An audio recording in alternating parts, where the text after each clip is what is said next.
At yun na nga, nagpunta kami dito sa San Pedro Laguna, Landayan.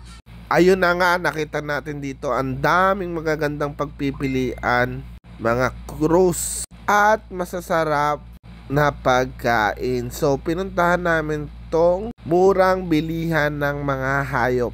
Ayan o, ang cute ng beagle, si Muning Meow. Yung beagle nila nasa 5,000 lang yan. Tapos may rabbit din sila dito, saka hamster. Meron din sila ditong mga lovebirds, kumpleto oh. Ang cute talaga oh. Kaya sa mga animal lover na naghahanap ng malapit lang sa Manila na murang bilihan, hindi mo na kailangan magpunta ng Bulacan, punta ka dito sa Landayan. Ayan, meron pa silang maraming klase ng rabbit at dagang costa. Ayan no, nagtanong din tayo dito kung may turok na to o may turok na may vaccine na. Kompleto na rin sa papel.